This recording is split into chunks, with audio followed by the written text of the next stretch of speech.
विवाह पूर्वर photo session और ring ceremony मना। विवाह पूर्वर भाभी दंपति मदर होता फोटो सेशन, हल्दी, मेहंदी, रिंग सेरेमनी उपर कटकणा लगाइला निखिल उत्कल चषा समाज।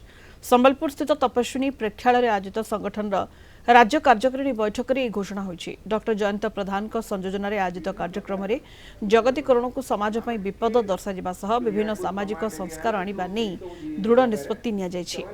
ଏହି ଅବସରରେ ବୈବାହିକ ସଂସ୍କାର ଉପରେ ଗୁରୁତ୍ୱ ଦିଆଯାଇଥିଲା। ଅନାବଶ୍ୟକ ଆଡମ୍ବରପୂର୍ଣ୍ଣ ବିବାହ, ହଳଦୀ, ମେହେନ୍ଦି, ରିଙ୍ଗ ସେରିମନି ଏବଂ ବିବାହ ପୂର୍ବରୁ କରାଯାଉଥିବା ପ୍ରାକ୍ ବୈବାହିକ ଫଟୋ ସେସନକୁ ସମ୍ପୂର୍ଣ୍ଣ ବନ୍ଦ କରାଯିବା ପାଇଁ ନିଷ୍ପତ୍ତି ହୋଇଛି।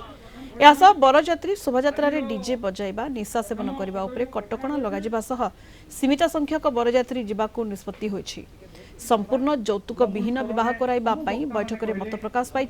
सेबड़ी शुद्धिक्रिया कार्यक्रम को निराडंबर सह संपन्न करबा एवं भोजी रे आमिष बंद करबा पई आह्वान दिया जायछि।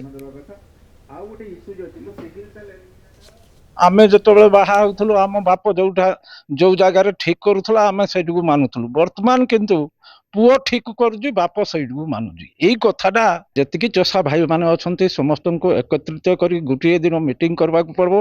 यही सब व्यवस्था नहेले ए कार्यक्रम हेई पारे सक्सेस हेई पारे मु मना करू नै, किंतु ई समस्त को बसैगिरी एकत्रित न होवा पर्यंत कौन हबो कहि हबो। संबलपुर गत 1 तारिख दिन भी बैठक होइथिला।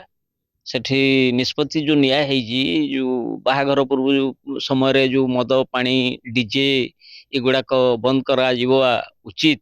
पूर्वरु थिला गोटे गुआ भांगीगिरी माने झील को देखी गले तार कन्या निर्बंध जो करा होतला जाति नीति नहींगिरी सेटा भल थिला।